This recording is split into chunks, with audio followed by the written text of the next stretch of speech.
الحمد لله نحمده ونستعينه ونستغفره ونعوذ بالله من شرور أنفسنا ومن سيئات أعمالنا من يهده الله فلا مضل له ومن يضلله فلا هادي له وأشهد أن لا إله إلا الله وحده لا شريك له وأشهد أن محمدا عبده ورسوله أرسله بالحق بشيرا ونذيرا وداعيا إلى الله بإذنه وسراجا منيرا أما بعد فإن خير الحديث كتاب الله وخير الهدي هدي محمد صلى الله تعالى عليه وسلم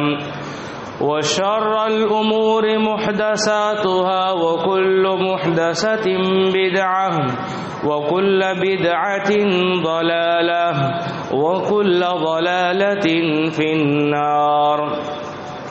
أعوذ بالله من الشيطان الرجيم. بسم الله الرحمن الرحيم. يا أيها الذين آمنوا اتقوا الله حق تقاته ولا تموتن إلا وأنتم مسلمون. يا أيها الناس اتقوا ربكم الذي خلقكم من نفس واحدة وخلق منها زوجها وبث منهما رجالا كثيرا ونساء واتقوا الله الذي تساءلون به والأرحام إن الله كان عليكم رقيبا.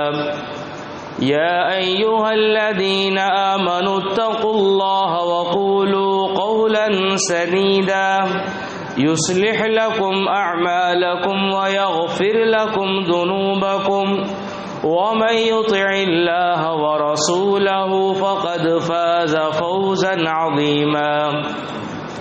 وقال الله تبارك وتعالى في القرآن المجيد والفرقان الحميد: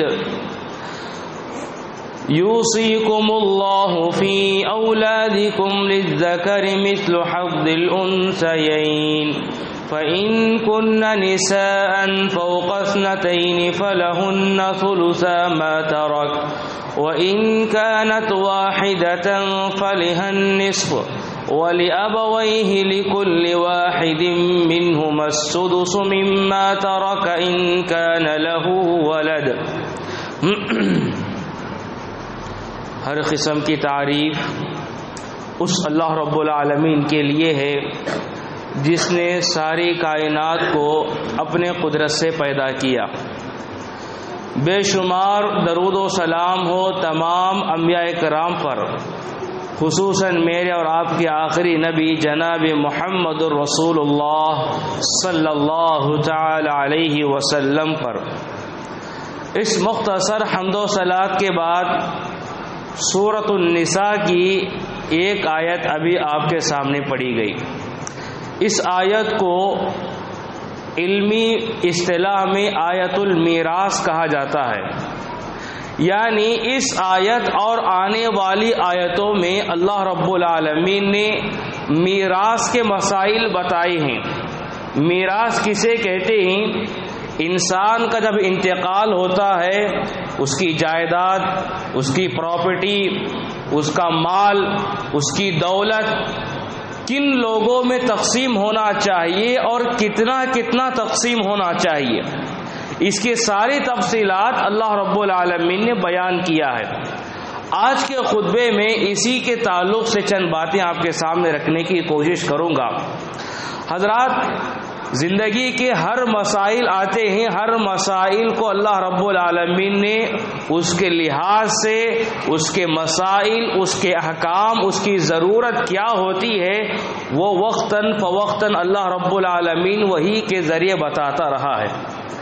یہ موضوع اتنا اہم ہے اور اس کی اہمیت کے لیے اتنی بات کافی ہے کہ اللہ رب العالمین نے قرآن میں اس کا تفصیلی طور پر ذکر کیا ہے. اس انسان جب اسلام قبول کرتا ہے، مسلمان ہوتا ہے، تو اس کے لیے سب سے پہلی بڑی عبادت نماز ہے، روزہ ہے، زکوٰۃ ہے، حج ہے، اس طرح کے دیگر مسائل ہیں، لیکن تفصیلی طور پر اللہ رب العالمین نے قرآن میں اس کا ذکر نہیں کیا۔ قرآن کہتا ہے کہ نماز پڑھو، کب پڑھنا ہے، کس وقت نماز پڑھنا ہے، کتنی رکعت پڑھنا ہے، کون سی نماز سری ہونا ہے، کون سی نماز جہری ہونا ہے، اور کتنے رکعت ہے، کون سی صورت میں کون سی رکعت میں کیا کیا ادا کرنا ہے، اس کی ساری تفصیلات آپ کو احادیث میں ملیں گی۔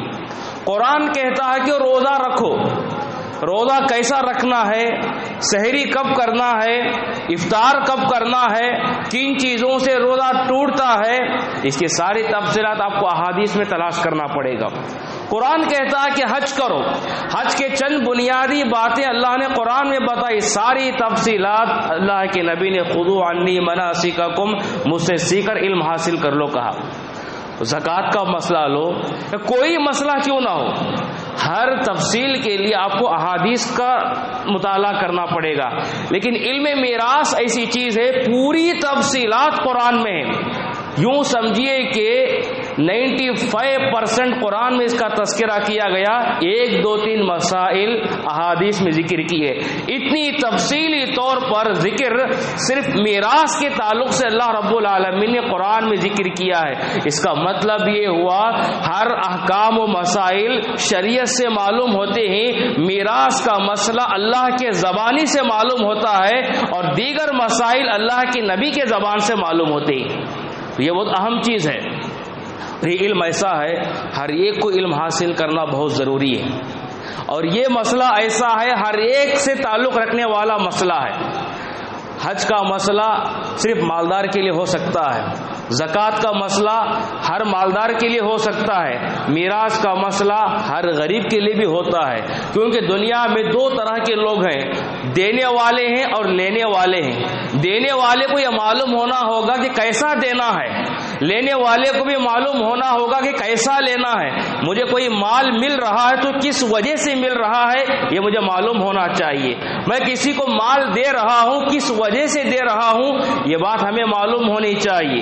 اس لیے اس علم کی بڑی اہمیت ہے، اللہ رب العالمین نے اس کا تفصیلی طور پر قرآن میں ذکر کیا ہے، اور اس کا مطلب عام طور پر یہ ہوتا ہے یہ موضوع اتنا اجنبی بن چکا ہے، اور اس موضوع پر اتنی دھول پڑ چکی ہے کہ اس پر کوئی اٹھانے والا نہیں، دیکھنے والا نہیں، اس پر بولنے والے کم ہیں، اس پر سننے والے کم ہیں، جس کی وجہ سے جان بوجھ کر یہ انجانے طور پر بھی زمانے جاہلیت کے طور پر اگر چل رہے ہیں تو اس مسئلے میں چل رہے ہیں۔ اور یاد رکھو یہ علم میراث یہ ایسا مسئلہ ہے، یہ ان مسئلوں میں شمار ہے جو آج مسلمان نہ کے برابر عمل کرتے جا رہا ہے۔ قرآن و حدیث میں جتنے بھی مسائل ہیں یا تو اس پر پوری طرح مکمل طور پر عمل ہو رہا ہے یا تو آدھا عمل ہو رہا ہے، نہیں کے برابر یا نہ کے برابر اگر کوئی عمل ہو رہا ہے تو اس مسئلے میں اچھے علم والوں کے گھروں میں کیا ان پڑھ کیا جاہل کیا پڑھے لکھے ہر گھر میں منمانی اپنی مرضی کے مطابق جائیداد تقسیم کرنا اور جائیداد میں اپنی مرضی کا دخل دینا، منمانی کرنا، کیوں یہ اللہ رب العالمین نے اس میراث کو اتنی تفصیلی سے بیان کیا ہے؟ اس کی وجہ یہ بھی ہے اس کا تعلق مال سے ہے، اس کا تعلق مال سے ہے۔ عام طور پر مال کے مسئلے میں انسان کا نفس منمانی کرتا ہے، ظلم کر کے بیٹھ جاتا ہے، اسی لیے عام طور پر جن لوگوں کا مال انسان ناحق طریقے سے کھاتا ہے وہ یتیم کا مال ہے، اسی لیے قرآن میں یتیم کے تعلق سے بھی تفصیلی طور پر قرآن نے ذکر کیا، تفصیلی طور پر میراث اور یتیم کے مسئلے میں۔ اور یہ بات بھی یاد رکھنے کی ہے جہاں جہاں بھی میراث کا ذکر ہوا وہاں یتیم کا ذکر ہوا، اور جہاں بھی یتیم کا ذکر ہوا وہاں علم میراث کا ذکر ہوا۔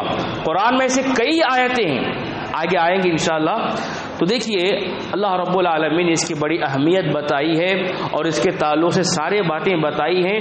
پہلے مسئلہ یہ تھا ابھی اسلام جب شروع ہوا تو قانون یہ تھا کتب علیکم اذا حضر احدکم الموت ان ترک خیرا الوصیہ، اگر ایک انسان ہے، مالدار ہے، پراپرٹی والا ہے، اسے یہ اندیشہ ہے کہ میں اس بیماری میں مر سکتا ہوں، میرے موت کے ایام قریب ہے، تو اپنے مرضی سے پراپرٹی تقسیم کر سکتا تھا، جسے چاہے دے سکتا تھا، جسے کم دے سکتا، کسے زیادہ دے سکتا، اپنی مرضی سے وصیت کر کے چلا جاتا، میں مرنے کے بعد یہ بلڈنگ تمہاری ہے، میرے مرنے کے بعد یہ زمین تمہاری ہے، میرے مرنے کے بعد یہ کھیت تمہارا ہے، یہ باغیچہ تمہارا ہے، اپنی مرضی کا دخل دے سکتا تھا۔ لیکن قرآن نے جب آیت المیراث نازل کر کے اس آیت کو، اس کا حکم منسوخ کر دیا، آیت پڑھنے کے اعتبار سے ہے لیکن حکم کے اعتبار سے منسوخ ہے۔ قرآن میں ایک علمی مسئلہ یہ بھی، آیت ناسخ اور منسوخ، بعض آیتیں ایسی ہیں قرآن میں اس پر حکم چلتا نہیں، اس پر عمل نہیں ہو سکتا، بعض ایسے آیتیں ہیں جو قرآن میں تو ذکر نہیں ہے، پہلے آیت تھی، اس کا حکم باقی ہے، آیت تو نہیں ہے قرآن میں، تو اس طرح ایک علمی مسئلہ ہے۔ تو اسی طرح یہ بھی ایک مسئلہ یہ ہے کہ آیت آئی، اس پر عمل چلتا رہا، پھر یہ سورہ نساء کے تفصیلی طور پر ذکر ہونے کے بعد وہ آیت منسوخ کر دی گئی، گویا کہ اللہ رب العالمین نے کس کو کتنا دینا ہے، کس مقدار میں دینا ہے، خود اللہ نے طے کر دیا ہے اور ہمیں اس میں طے کرنے کی ضرورت نہیں ہے۔ دیکھیے یہ آیت کب نازل ہوئی، اس کے دو بڑے واقعات ہیں، بڑے اہم واقعات ہیں۔ ہوا یہ، حضرت جابر بن عبداللہ رضی اللہ عنہ بیمار ہو گئے، ان کو ایسا محسوس ہو رہا تھا کہ اسی بیماری میں میرا انتقال ہو جائے گا، بے ہوش ہو رہے تھے، تھوڑی دیر کے لیے بے ہوش ہونا، پھر تھوڑی دیر کے لیے ہوش آنا، ایسے کشم میں ان کی زندگی چل رہی تھی۔ کہتے ہیں مرضت فعادنی رسول اللہ صلی اللہ علیہ وسلم و ابی بکر الیہ وماشیا، دونوں اللہ کے نبی اور ابو بکر صدیق دونوں چل کر میرے پاس آئے عیادت کرنے کے لیے۔ میری حالت کو دیکھ کر اللہ کے نبی کو بہت ترس آیا، فصب علیہ وضوءہ، وضو کیا، وضو کر کے وضو کا پانی اس مریض پر اللہ کے نبی نے ڈال دیا، جابر بن عبداللہ رضی اللہ عنہ۔ اس کے بعد ہوش آئی، تو اس کے بعد تھوڑی دیر ہوش آنے کے بعد اللہ کے نبی سے کہا، یا رسول اللہ صلی اللہ علیہ وسلم کیف اصنع مالی و کیف اقضی مالی، میری بہت بڑی جائیداد ہے، بہت بڑی پراپرٹی ہے، اس مال کا میں کیا کروں اور کس کا فیصلہ کیسے کروں؟ ولم یجبنی شیئا، اللہ کے نبی نے کچھ بھی جواب نہیں دیا۔ اس کے بعد حتی نزلت الآیہ، جب یہ آیت نازل ہوئی، یوصیکم اللہ فی اولادکم للذکر مثل حظ الانثیین، یہ آیتیں نازل ہوئی۔ اس کا اور ایک پس منظر یہ بھی بتایا گیا، حضرت سعد بن ابی رضی اللہ عنہ، ان کا انتقال ہو گیا، ان کی پوری پراپرٹی پر ان کا بھائی قبضہ کر کے بیٹھ گیا، یہ میری جائیداد ہے بول کر، کیونکہ زمانے جاہلیت میں ابھی قرآن نازل ہونے سے پہلے مال کو کس طرح تقسیم کرتے تھے، ساری اولاد میں تقسیم نہیں ہوتا تھا، کون زیادہ غنڈہ گردی کرنے والا ہوتا، یا بیٹوں میں کون زیادہ باپ کو ساتھ دینے والا ہوتا، جنگ میدان میں کون باپ کے ساتھ کھڑنے والا ہوتا، سفر میں کون زیادہ باپ کے ساتھ ہوتا، اسی بیٹے کو ملتا، عورت کو تو ملتا ہی نہیں، بیٹوں میں ان لوگوں کو ملتا جو باپ کو ساتھ دیا ہے، ولو بالفرض اگر بچہ چھوٹا ہے 2-3 سال کا ہے، وہ باپ کے ساتھ باہر تو آ نہیں سکتا، اسے بھی نہیں ملتا تھا، کیوں؟ اسے باقاعدہ سوال ہوتا تھا تم نے باپ کے لیے کیا کیا ہے۔ کسی انسان کو، کسی بیٹے کو باپ کی پراپرٹی میں حصہ ملنا ہے تو ان کی ایک بار شرط یہ تھی کہ تم نے باپ کو کیا ساتھ دیا ہے، تمہارے ذریعے سے باپ کو کیا فائدہ ہوا ہے، تبھی جا کر یہ مال کا تمہارا فائدہ ہوگا۔ اس طرح لوٹ کر بیٹھ جاتے تھے، اس کے دائرے میں چھوٹے نابالغ بچے محروم ہو جاتے، بیوی محروم ہو جاتی، بیٹیاں محروم ہو جاتے، صرف بڑا بھائی یا بڑے بھائی مل کر قبضہ کر کے بیٹھ جاتے۔ اسی طرح کیا سعد بن ابی رضی اللہ عنہ کو بیٹے تو نہیں تھے، 2 بیٹیاں تھیں، چاچا نے بڑی ہمت کے ساتھ کیا کر لیا، بھائی نے قبضہ کر کے بیٹھ گیا۔ اب اس کے بعد سعد بن ابی رضی اللہ عنہ، ان کی بیوی، 2 بیٹیاں، تینوں مل کر اللہ کے نبی کے پاس آئے، اے اللہ کے نبی صلی اللہ علیہ وسلم، وقد قتل معك شہیدا یوم احد، اے اللہ کے نبی آپ مجھے شاید پہچانے نہیں ہوں گے، میں سعد بن ربیع کی بیوی ہوں، اور آپ اچھی طرح جانتے ہیں کہ میرے شوہر آپ کے ساتھ جنگ احد میں شریک تھے، اور اس جنگ میں میرے شوہر کا انتقال ہو گیا، شہید ہو گئے، اور میرے مال کو، میرے شوہر کی پراپرٹی کو میرے دیور نے قبضہ کر کے بیٹھ گیا۔ اب میرے 2 بیٹیاں، کیف ینکحنی، میں ان بیٹیوں کی کیسے شادیاں کروں؟ میرا خرچہ کون سنبھالے گا؟ میرا کیا حق بنتا ہے؟ اللہ کے نبی صلی اللہ علیہ وسلم خاموش رہے، کیونکہ یہ پہلا واقعہ تھا، یہ پہلا کیس تھا جو میراث کے سلسلے میں اللہ کے نبی کے پاس آیا۔ اس کے بعد فوراً یہ آیتیں نازل ہوئی۔ اس کے بعد فبعث عمہ، اس چچا کو یعنی اس دیور کو، اس آدمی کے یعنی اس صحابی کے بھائی کو بلا بھیجا۔ اس کے بعد کہا کہ دیکھو اس طرح تقسیم کرنا ہے، باقی کا مال تم لے سکتے ہو، پہلے کا حق ادا کرو۔ تو یہ بات یاد رکھنے کی یہ ہے کہ ہر مسئلے میں جتنا ضرورت ہوتا اتنا ہی مسئلے نازل کیے جاتے تھے۔ ایک مسئلہ اگر کوئی پیش آتا تو اس مسئلے کے تعلق سے پورے آیتیں نازل نہیں ہوتے، وقتاً فوقتاً تھوڑی آیتیں نازل ہوتی تھی ایک مسئلے کے تعلق سے۔ میراث کا مسئلہ ایسا ایک بار کیا چھڑ گیا مسئلہ، پوری آیتیں ایک ساتھ نازل ہو گئی، اور ایسا ہوتا ہے اور ایسا ہونا چاہیے۔ ہم دیکھتے ہندوستان کی ایک بڑی کمیٹی ہے، اسلام کیا ہے، مسلم پرسنل لا بورڈ۔ یہ کمیٹی کیسے بنی، کس مسئلے میں بنی؟ بہت سارے مسائل آئے، کیسے کمیٹی تشکیل دی گئی؟ وہ مسئلہ اسی میراث کا مسئلہ چھڑا، باپ ان کا انتقال ہوا، بیٹے نے پوری جائیداد پر قبضہ کر لیا، دیگر بھائیوں کو اور بہنوں کو نہیں دے رہا تھا، پوری طرح قبضہ کر لیا، کورٹ میں درج کیا، کورٹ میں درج کرنے کے بعد میں فیصلہ بیٹے کی طرف ہو گیا، اس کے بعد پھر نے بیٹی نے نہیں چھوڑا، پھر اور ایک بڑے کورٹ میں داخل کر دیا۔ اس کے بعد یہ مذہبی مسئلہ ہے، جائیداد کا مسئلہ ہے، ہمارے قانون میں بھی اسی طرح کے مسائل ہوتے ہیں۔ اس طرح باقاعدہ مسلم لوگوں نے مل کر باقاعدہ کمیٹی بنائی، اس مسئلے کو حل کیا۔ اسلام مسلم پرسنل لا بورڈ کا سب سے پہلا کیس اسی میراث کے ذریعے سے شروع ہوا، اور اسی میراث کی بنیاد پر چلا، اور آج تک بھی یہ کمیٹی چلتی آ رہی ہے، ایک ٹیم چلتی آ رہی ہے۔ تو بہرحال ہمارے معاشرے میں بھی ایسی کوئی ٹیم ہونی چاہیے، ایسی کمیٹی ہونی چاہیے تو اسلام کے مطابق میراث تقسیم ہو جائے۔ عام طور پر اسلامی طریقے سے شروع نہیں ہوتا، اسلامی طریقے سے پراپرٹی نہیں تقسیم ہوتی۔ کوئی بیٹے کا مال کھا رہا ہے، کوئی بیوی کا مال کھا رہا ہے، کوئی ماں کا مال کھا رہا ہے، ناحق طریقے سے مال کو کھا رہے ہیں۔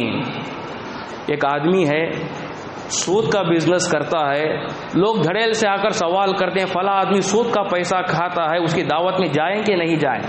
سوال ہوتا ہے، اس کا پیسہ حلال ہے حرام ہے؟ لیکن کبھی انسان نے یہ سوال نہیں کیا اس نے بھائیوں بہنوں کا حق مارا ہے، بیٹیوں کا حق مارا ہے، عورتوں کا حق مار کر کھا رہا ہے، اس کی دعوت کو جائے نہیں، اس کبھی سوال نہیں آتا۔ جس طرح سود کا پیسہ کھانا حرام ہے، اسی طرح ان لوگوں کا ناحق پیسہ کھانا حرام ہے۔ اس کو عیب نہیں سمجھتے لوگ، سود کو بڈے کو عیب سمجھتے ہیں، اس کو عیب نہیں سمجھتے۔ کیوں؟ اسی لیے کہا گیا اس مسئلے کو حل کرنے کے لیے ہم کس کو بٹھاتے ہیں؟ غیر پنچایت کرنے والوں کو بٹھاتے ہیں۔ ان کو کیا معلوم میراث کیا ہے، ان کو نہیں معلوم، اس کے تعلق سے مسائل کیا ہے نہیں معلوم، آپس میں ملی جھولی سرکار کی طرح آپس میں مسئلے حل کر لیتے ہیں۔ اس کے تعلق سے میراث کا مسئلہ ہوتا ہے، ایک ایسے عالم کو انتخاب کرو جس کو یہ بڑی گہرائی کے ساتھ علم جانتا ہو اور پورے حقوق کی ادا کر کے ساتھ فیصلہ کرتا ہو۔ ایسے عالم کو، ایسے علم والے کو بٹھا کر فیصلہ کرو گے تو وہاں انصاف ہوگا اور یہ قرآن و حدیث کے مطابق فیصلہ ہوگا۔ وہاں کسی کو منمانی کرنے کی بھی اجازت نہیں ہوگی، کوئی آدمی حقدار محروم نہیں ہو سکتا اور ناحق والا آ کر مال لے نہیں سکتا۔ تو بہرحال یہ بہت سارے باتیں ہو سکتی ہیں اس کے تعلق سے، تو اس کے تعلق سے دیکھیں چند اہم باتیں، پورے مسائل اس جمعہ میں مکمل ہونا ناممکن کی بات ہے، کیونکہ اس علم کو شریعت میں کیا ہے، نصف العمل، پورے شریعت کا آدھا علم میراث ہے، آدھا عمل، آدھا علم کیا ہے، عقیدے کا، سنت کا، بدعت کا، اخلاق کا، معاشیات کا، مسائل کا، دیگر مسائل۔ شریعت کا آدھا علم میراث ہے، اسی لیے صحابہ میں خاص لوگ مہارت رکھنے والے تھے. اللہ کے نبی نے کئی مرتبہ یہ بتایا کہ ان کے پاس میراث کا مسئلہ آتا. لوگوں مجھ سے میراث کے مسئلے پوچھ رہے ہو, میرے جانے کے بعد کس کو پوچھو گے مسئلہ؟ پورے صحابہ کے حوالے کر سکتے تھے, لیکن اللہ کے نبی نے کیا, میرے جانے کے بعد زید بن ثابت اگر زندہ رہے تو ان سے مسائل پوچھو, بعد میں ابو بکر سے پوچھو, کیونکہ علم میراث کا زیادہ علم رکھنے والے صحابہ میں سب سے زیادہ علم زید بن ثابت رضی اللہ عنہ کو تھا. تو اس طرح باقاعدہ یہ علم ایسا ہے, اس علم کی بڑی اہمیت ہے, خاص طور پر اللہ نے اس کا ذکر کیا ہے.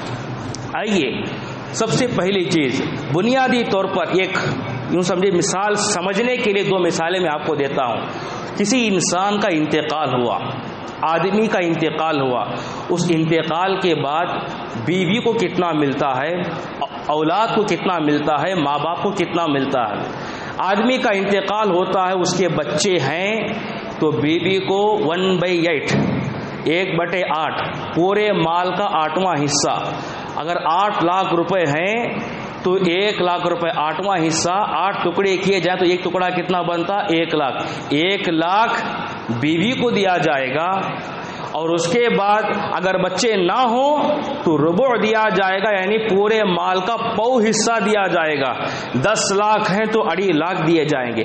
بچے ہیں تو الگ حصہ ملتا ہے, بچے نہیں ہو تو ذرا زیادہ حصہ ملتا ہے. شوہر کا مسئلہ ویسا ہی ہے.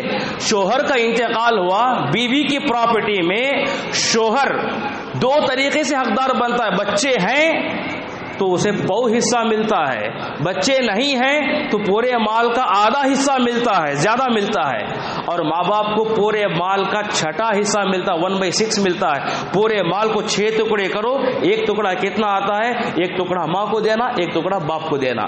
تو اس طرح ایسے مسائل ہوتے ہی. اگر ایک بیٹی ہے تو پورے مال کا آدھا حصہ بیٹی کو دیا جائے گا. صرف 2 یا 2 سے زیادہ صرف بیٹیاں ہی ہیں تو پورے مال کے 3 ٹکڑے کرو, 2 ٹکڑے پورے بیٹیوں کو دیے جائیں گے, اس میں تقسیم کر لیں گے. فرض کرو کہ 30 لاکھ ہے, 3 ٹکڑے 10 لاکھ کے ہو گئے, 2 ٹکڑے 20 لاکھ بیٹیوں میں تقسیم کیا جائے گا, 10 لاکھ اس کی بیوی ہے اس کے دوسرے رشتہ داروں میں تقسیم کر دیا جائے گا. یہ مثال سمجھنے کے لیے. عام طور پر دیکھیے کچھ شبہات ہوتے ہیں. شریعت کہتی ہے میراث جب تقسیم ہوتی ہے ہمیشہ عورت کو آدھا ملتا مرد کے مقابلے میں, یا مرد کو ڈبل مل رہا ہے تو عورت کو سنگل ملتا. ایسا کیوں؟ بیٹے کو 50 لاکھ مل رہے ہیں تو بیٹی کو 25 کیوں؟ یہ سوال ہوتا ہے. تو شریعت اس کے تعلق سے 2 بنیادی باتیں بتاتی ہیں. شریعت میں مساوات برابری نہیں چلتی.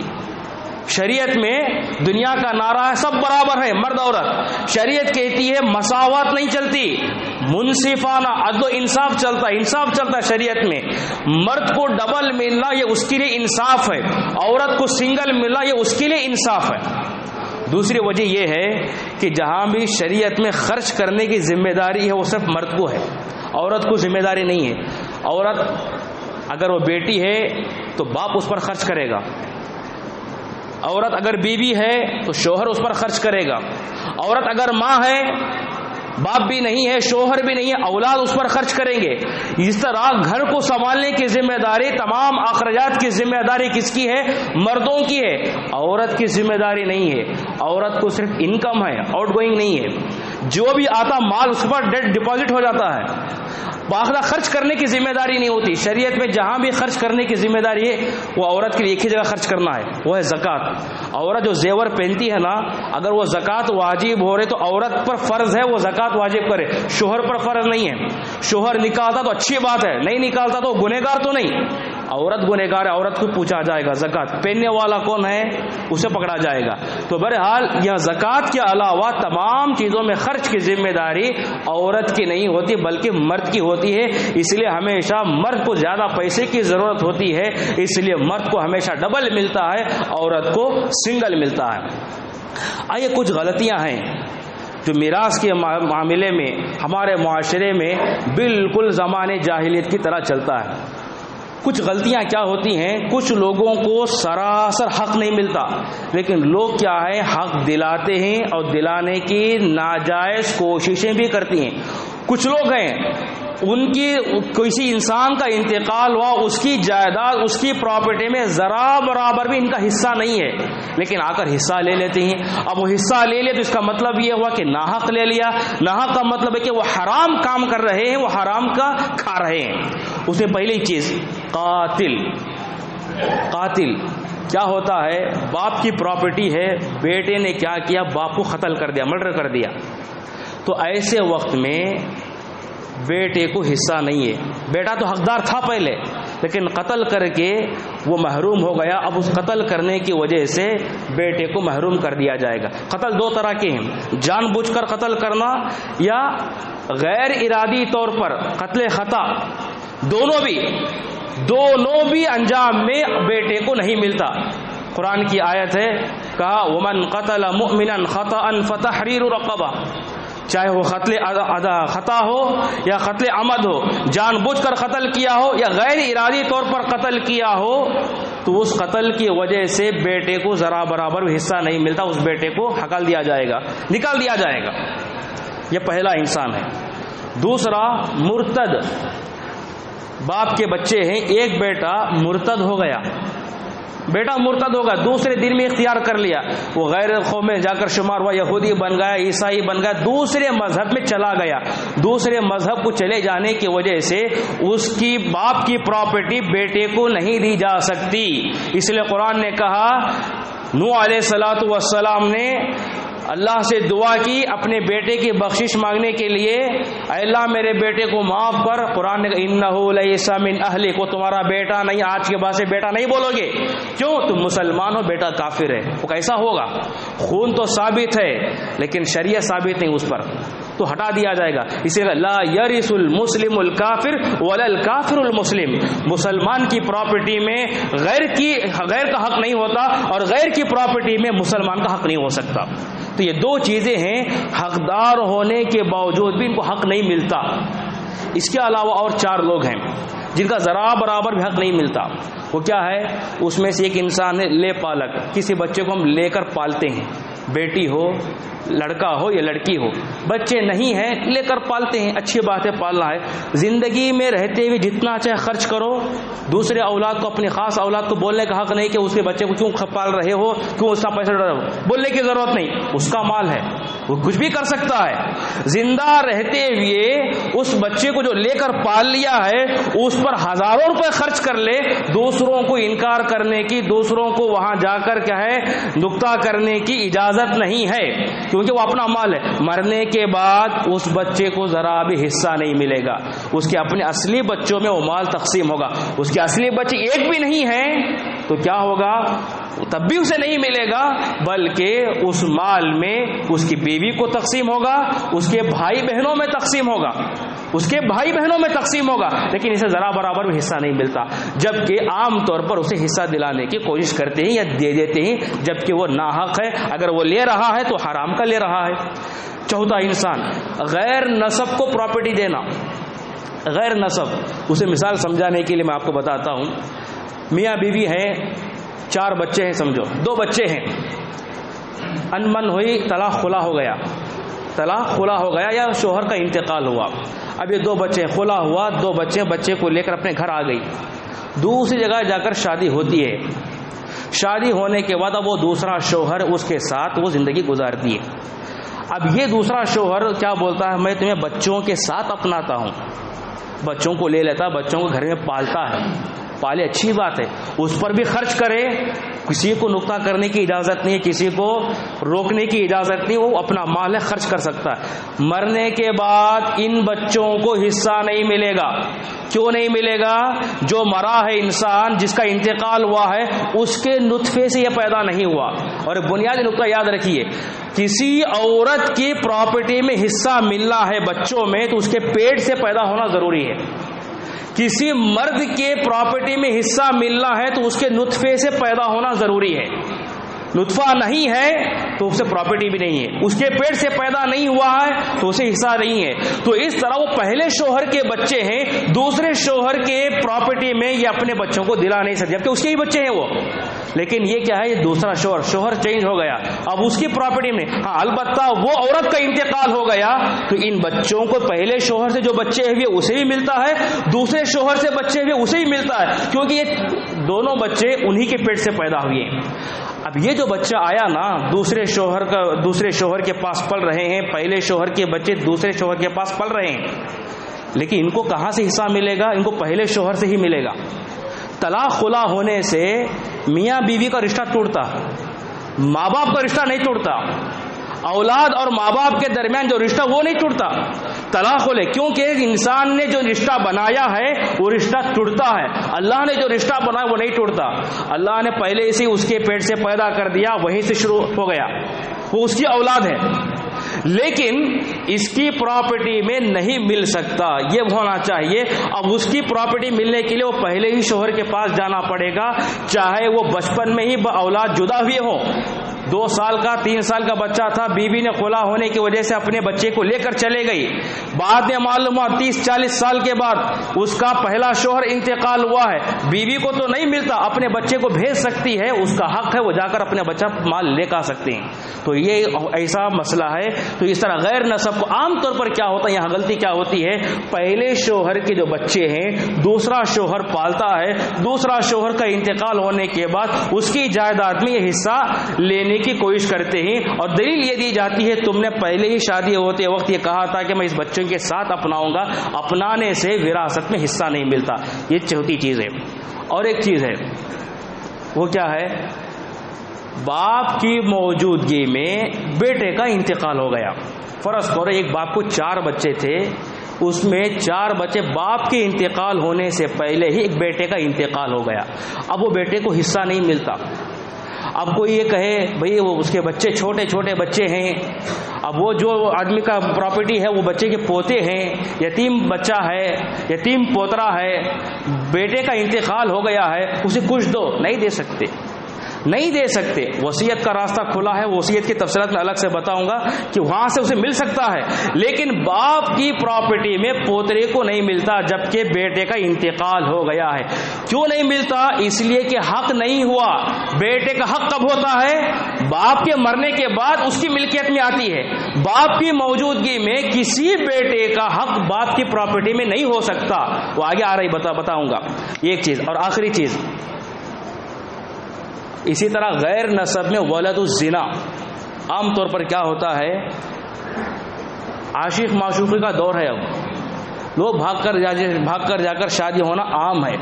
اب کیا ہوتا ہے، لڑکا لڑکی بھاگ کر جا کر شادی ہو گئے، ہوا کہ صحبت بھی ہو گئی، ہوا ہے کہ عمل بھی ٹھہر گیا، اب لوگوں نے مل کر شادی کرا دی۔ اب یہاں ایک بات رک کر بتاؤں گا، یہ عام طور پر فوراً شادیاں کرنا، اس کے بھی قوانین لوگوں کو معلوم نہیں، فوراً شادیاں ہو جاتی ہیں، ان کے اس کے بھی کچھ اصول ہیں، اس کے بھی کچھ رولز ہیں، وہ نہ معلوم ہونے کی وجہ سے یہ فتنہ بہت عام ہوتے جا رہا ہے۔ فوراً بھاگ کر جا کر شادیاں کرنے سے کیا ہے، اسی طرح بھاگ کر جانے سے فوراً بڑھا کر نکاح نہیں کر سکتے، اس کے بھی کچھ اصول ضوابط ہیں شریعت میں، اس کے بھی قوانین کو سامنے رکھنا، وہ تمام ثابت ہونے کے بعد کرنا پڑتا۔ خیر یہ بات الگ ٹاپک ہے۔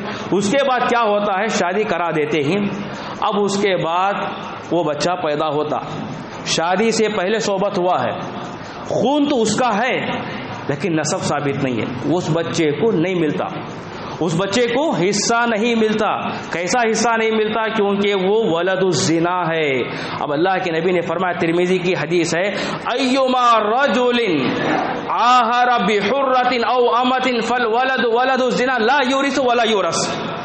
کوئی بھی انسان شادی سے پہلے زنا کر لیا، گرچہ کہ انہی کی شادی کیوں نہ ہو، جبکہ خون ایک کیوں نہ ہو، شریعت ثابت نہیں ہے، جائز رشتہ ثابت نہیں ہے، وہ ولد الزنا ہے، لا یورث ولا یورث، نہ وہ مورث بن سکتا ہے نہ وارث بن سکتا ہے۔ کیا مطلب؟ اس کی باپ کی پراپرٹی، باپ تو ہے خون کے اعتبار سے، لیکن شریعت ثابت نہ ہونے کی وجہ سے اس باپ کی پراپرٹی میں یہ بچے کو حصہ نہیں ملتا۔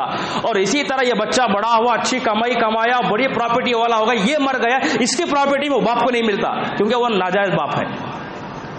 ایسا مسئلہ ہے، اس کو عام طور پر کیا ہے، لوگ ملا کر دینے کی کوشش کرتے ہیں جبکہ ان کو ذرا برابر بھی حصہ نہیں ہے، کہ کل 6 لوگ ہیں، ان کو حصہ نہیں ملتا۔ اور کچھ لوگ ہیں جن کو حصہ ملتا ہے، لوگ نہیں دیتے۔ کچھ لوگ ہیں پہلے کیا بتایا؟ کچھ لوگوں کو حصہ نہیں ملتا، لوگ زبردستی دلاتے ہیں. اب یہ کچھ لوگ ہیں ان کو حصہ ضرور ملتا ہے، لوگ نہیں دیتے. اس کی پہلی چیز بیٹی کا مسئلہ ہے.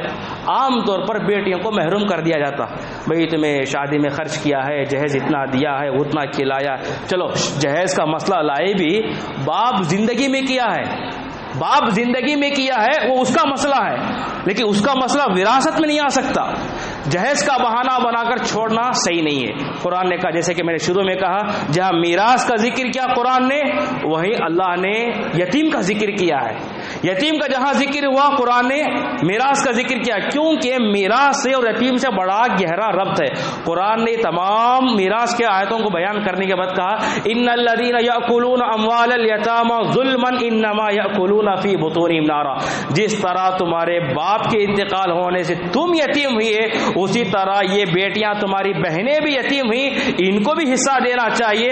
اگر لے کر کھا رہے ہیں ظلمن، یہ ظلم ہو رہا ہے. اس کے بعد یاکلون فی بطونہم نارا، وہ مال جو لیے ہوئے ہو وہ مال نہیں بلکہ جہنم کی آگ اپنے پیٹوں میں بھر رہے ہو. وسیصلون سعیرا، ان قریب جیسے ہی تمہارا انتقال ہو فوراً تمہیں جہنم کو جانا پڑے گا. ان کا مال ان کو حق دینا چاہیے. یہ اور بات ہے کم ہے صحیح، لیکن ان کو ضرور دینا چاہیے. ان کا جتنا حصہ مل رہا اتنا دینا چاہیے. قرآن نے کہا یتیم کے تعلق سے دیکھیے قرآن نے اسی صورت میں کہا، وَابْتَلُوا الْيَتَامَى حَتَّى إِذَا بَلَغُوا النِّكَاحَ فَإِنْ آنَسْتُم مِّنْهُمْ. بسا اوقات کیا ہوتا ہے بچے چھوٹے ہوتے ہیں، بیٹی ہو بیٹا ہو، 2-3 سال کے بچے ہیں، اسی وقت انتقال ہوا. دوسرے بڑے بھائی ہیں، اب یہ چھوٹے بھائی ہیں، اب ان کو کون پوچھنے والا، ان کو عقل نہیں معلوم نہیں ہوتا، ہوش حواس نہیں ہے، پوری طرح شعور نہیں ہے، کون سا پیسہ نہیں معلوم ہو رہا. قرآن کہتا ہے وہ پیسے یتیم کا پیسہ اس کا حق ہے پورا دو، وہ پیسہ امون اٹھا کر رکھو. بلغ النکاح، نکاح سے مراد بلوغت، وہ بلوغت کو پہنچ جائیں گے. فإن آنستم منہم رشدا، ان کو رشد معلوم ہوگا، عقل معلوم ہو جائے گی، پیسہ کہاں خرچ کرنا کہاں نہیں کرنا، یہ عقل آ جائے گی تو جب ان کے حوالے کر دو. لیکن لے کر نہیں کھا سکتے، لے کر نہیں کھا سکتے. قرآن نے کہا سورہ فجر میں، کلا بلا تکریمون الیتیم، تم یتیموں کی عزت نہیں کرتے. کون سا یتیم؟ اسی یتیم. آگے دلیل دیکھیے، کلا بلا تکریمون الیتیم، تم یتیموں کی عزت اور تکریم نہیں کرتے. ولا تحاضون علی طعام المسکین، مسکینوں سے تمہیں محبت نہیں ہے. تمہارا کام کیا ہے؟ وَتَأْكُلُونَ التُّرَاثَ أَكْلًا لَمًّا، وراثت کو مار کر کھانا تمہاری عادت ہے. وَتُحِبُّونَ الْمَالَ حُبًّا جَمًّا، محبت، مال کی محبت اتنی جم گئی ہے تمہارے اکاؤنٹ میں بہنوں کا بھی کیا ہے مال چھپا ہوا ہے، بیٹیوں کا مال بھی چھپا ہوا ہے. تو اس طرح مطلب یہ ہے بیٹی کا حق ہوتا ہے لیکن بیٹی کو نہیں دیتے لوگ. یہ سراسر گناہ ہے، اور جو بھی لے کر کھا رہے ہیں بیٹیوں کو نہیں دے کر، بہنوں کو نہیں دے کر، وہ سراسر حرام کا کھا رہے ہیں. اس کے بعد دوسرا مسئلہ، بسا اوقات بیٹے کو بھی نہیں دیتے. کون سا بیٹا؟ ہمارے معاشرے میں غلط رواج یہ ہے، باپ کی پراپرٹی میں صرف بیٹوں کا حق، ماں کی پراپرٹی میں صرف بیٹیوں کا حق نہیں. ماں کی پراپرٹی میں بیٹے کا بھی حق ہے، صرف حق نہیں ڈبل حق ہے، ڈبل دینا پڑے گا. ہر ایک کی پراپرٹی میں جس کا بھی انتقال ہو اس کی اولاد میں وراثت تقسیم ہوگی. مال ہے ماں کا، مال کی کیا ہے ماں کی جائیداد ہے پوری، لیکن اس میں صرف بیٹیوں کو دیا جاتا. بھائی بیٹیوں کو بہو کو دیں گے، بس بہو کو نہیں ملتا حصہ. ساس کی پراپرٹی میں بہو کو نہیں ملتا، سسرے کی پراپرٹی میں داماد کو نہیں ملتا، اس کا کوئی مسئلہ ہی نہیں ہے. لیکن یہاں کیا ہے بیٹے کو دینا ضروری ہے. ماں کی پراپرٹی میں، ماں کی جائیداد میں، ماں کے طریقے میں بیٹے کا بھی حق رکھتا ہے، اسی کو دینا ہے. اس کی پراپرٹی میں اگر بیٹی کے عورت کے پراپرٹی میں، ماں کی پراپرٹی میں بیٹی کو اگر 25 لاکھ ہے تو بیٹے کو 50 لاکھ ملنا ضروری ہے، برابر بھی نہیں، بالکل حصہ ملتا. یہاں بیٹوں کو نہیں دیا جاتا. تیسری چیز ہے والدین کا حق. والدین آج تصور ہی نہیں ہے، جس کا بھی انتقال ہوتا ہے اس کے ماں باپ کو ضرور ملتا حصہ، لیکن ماں باپ کو نہیں دیتے، بس بیوی بچے، بیوی بچے. بلکہ قرآن نے کہا وَلِكُلِّ أَبَوَيْهِ لِكُلِّ وَاحِدٍ مِّنْهُمَا السُّدُسُ، ماں بھی ہے باپ بھی ہے، تب کیا کرنا پڑے گا؟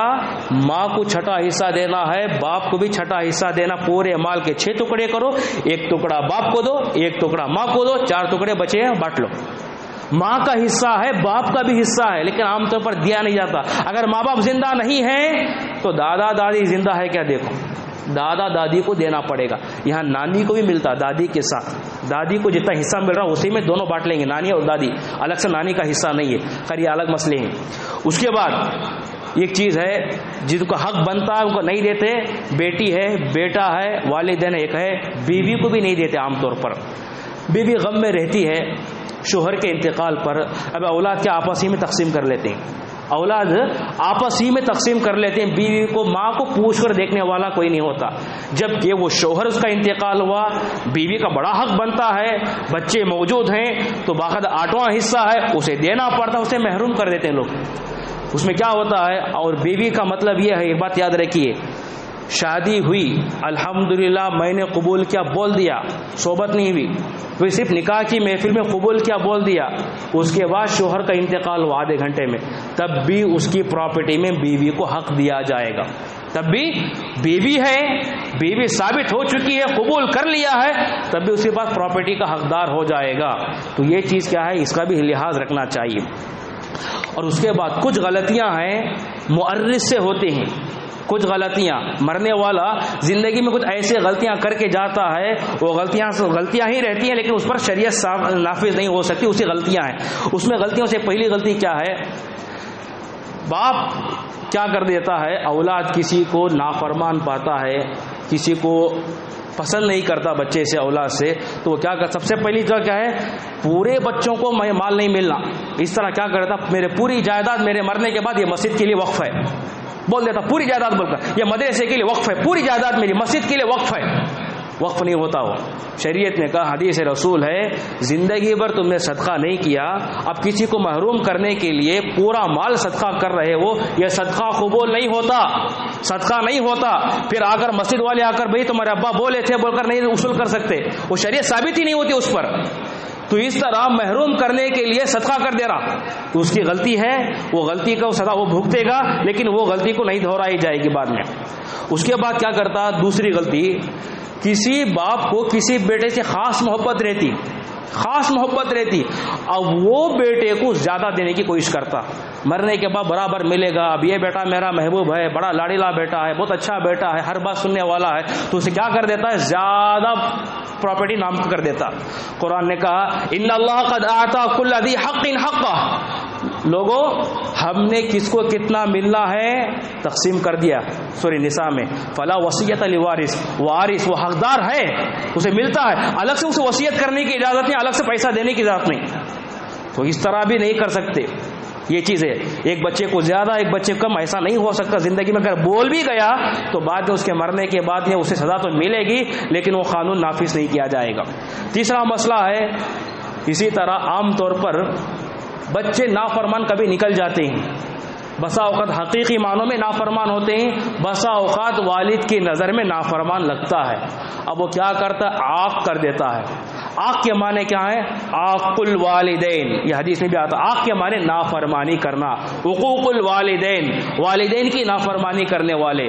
بسا اوقات بلیک موشن میں یا اسی طرح کیا ہے حقیقی نافرمانی ہو یا غیر ارادی نافرمانی ہو، بہرحال کسی اولاد کو ناپسند کرتا ہے، کہتا ہے کہ عاق کر دوں گا، میری جائیداد میں اسے حصہ نہیں ملتا، اسے حصہ نہیں ملے گا. اب بسا اوقات نیوز پیپر میں بھی آ جاتا، ٹی وی میں بھی آ جاتا، تاریخی روایت میں باقاعدہ میگزین چھاپتے تھے، ہر میگزین میں آخری میں کہتا تھا میں فلاں بیٹے کو یا فلاں بیٹی کو میں عاق کر دیا ہوں، میرے مرنے کے بعد اسے میری جائیداد میں ایک حصہ بھی، ایک روپیہ بھی نہیں ملے گا. اب یہ عاق کیا ہے، یہ سراسر زمانے جاہلیت کا رسم ہے اور یہ ثابت نہیں ہوتی. کیوں ثابت نہیں ہوتی؟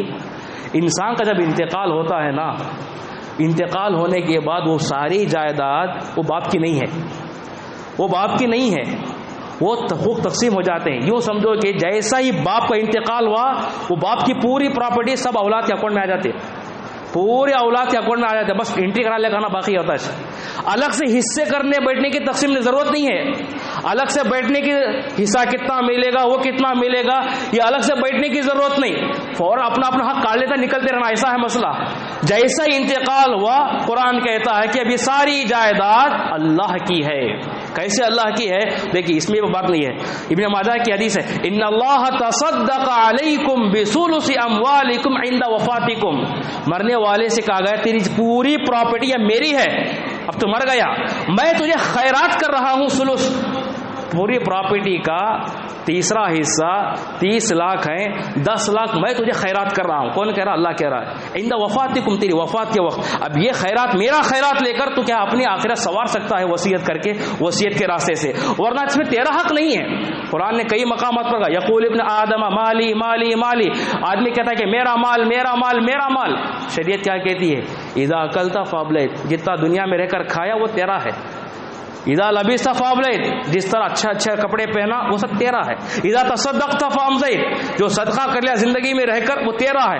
اس کے علاوہ سارا بچا ہوا مال اب میرا ہے، اب میں تقسیم کر رہا ہوں. نحن قسمنا بینہم ومعیشتہم. اس طرح اللہ رب العالمین قرآن نے کہا کہ میں اب الگ انداز سے، میرے قانون کے ساتھ میں تقسیم کر رہا ہوں. کیونکہ وہ مال طریقہ کہتے ہیں اسے. طریقہ مطلب کہ چھوڑ دینا. اب میرا نہیں ہے بول جو چھوڑتا ہے اسی کو طریقہ کہتے ہیں.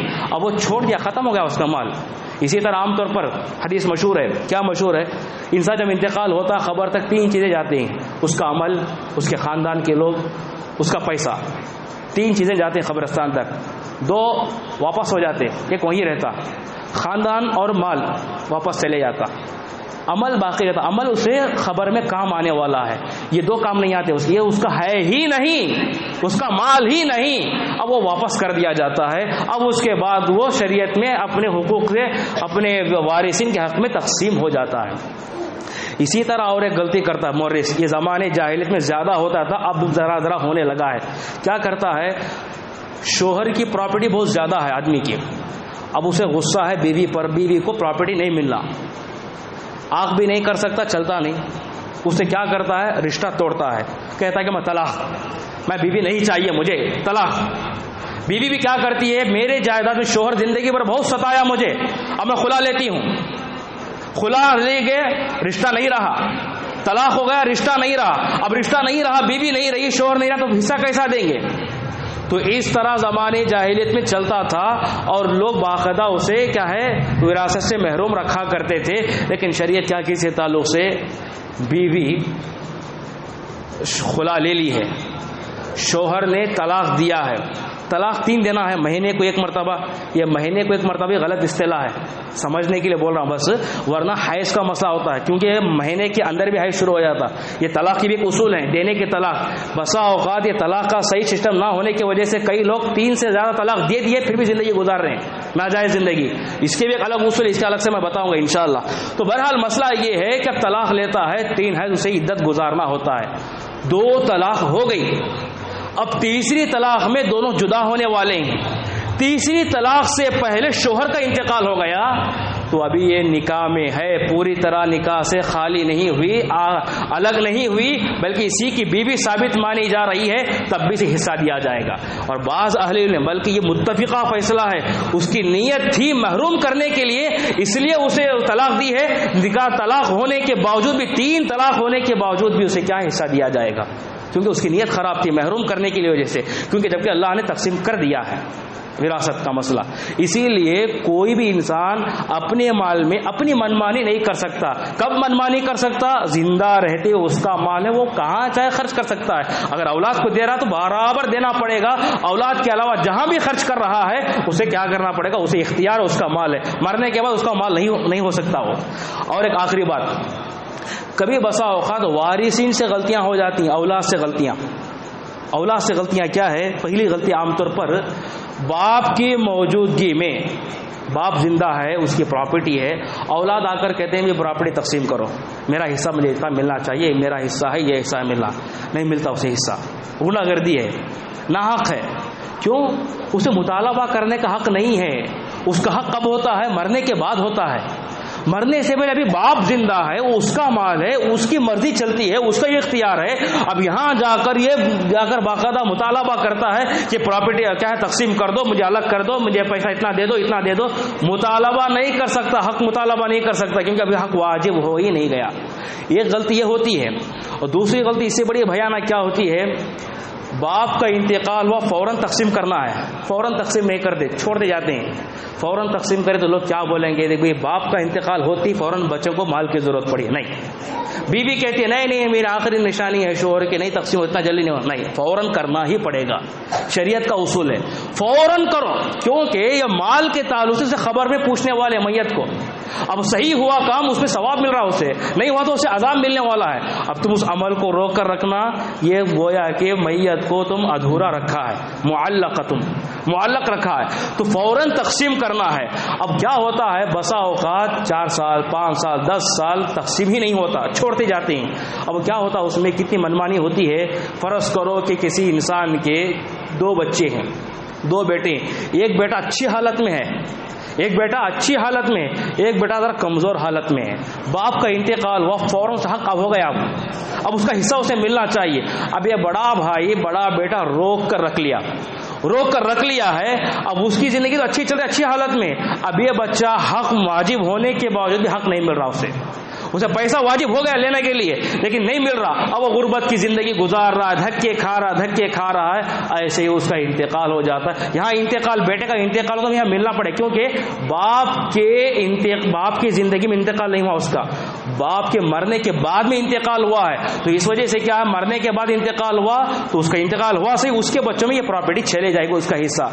اس کی طرح عام طور پر یہ بھی ہو جاتا ہے، بسا اوقات کیا کرتے ہیں، بڑا بھائی ہے، باپ اور بیٹے کا دونوں بزنس چلتا ملا کر، دوسرے بچے کا نہیں، ایک بڑے بیٹے کا یا کسی ایک بیٹے کا بزنس ملا کر چلتا ہے. باپ کا بزنس ہے، یہ بچہ سنبھال رہا ہے.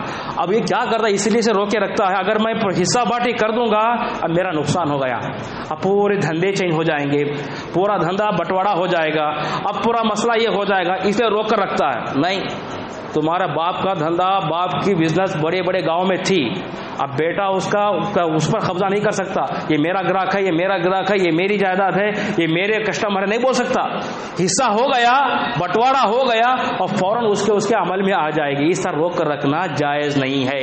اور آخری بات یہ ہے کہ بسا اوقات ایسا ہوتا ہے، لوگ میراث تقسیم کرتے وقت یہ مطالبہ کرتے ہیں، بھائی تو یہ مال زیادہ ہے تو بڑا بیٹا ہے، دوسرے ذرا کمزور ہیں بھائی تیرے، ذرا رحم کر کے چھوڑ دو، دستبردار ہو جا. مطالبہ کرنے کی اجازت نہیں، دستبردار ہونے کی اجازت نہیں. وہ اس کا حق لے رہا ہے، خیرات نہیں لے رہا، وہ صدقہ نہیں لے رہا، وہ بلکہ اس کا حق لے رہا ہے وہ.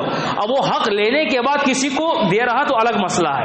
اسی طرح بیٹا آگے بڑھ کر مجھے مال نہیں چاہیے یہ بھی نہیں بول سکتا، اسے اجازت نہیں ہے. کیونکہ عمر بن خطاب رضی اللہ عنہ کے دربار میں یہ مسئلہ آیا تو اللہ کے نبی نے فرمایا، عمر رضی اللہ عنہ کہا اللہ کے نبی میرا سب کچھ ہے، مستحق لوگ جو غریب لوگ ان میں بانٹ دیجئے. کہا عمر اپنا حق اپنے ہاتھ میں لے لو، اس کے بعد تمہاری مرضی کے مطابق تقسیم کر لو، لیکن تمہارا حق ہے، یہ چھوڑ نہیں سکتے. اس طرح یہ کچھ مسائل ہیں اور بہت سارے مسائل ہیں. بسا اوقات زندگی میں تقسیم کرتے ہیں پراپرٹی، یہ بھی صحیح طریقہ نہیں ہے، اس کے بھی کچھ نقصانات ہیں. یہ سارے مسائل بہت سارے اہم مسائل ہیں جو میں آنے والے جمعہ میں پیش کروں گا. اللہ سے دعا کہ اللہ ہم تمام کو صحیح معنوں میں اس مسئلے کو سوچ سمجھ کر اور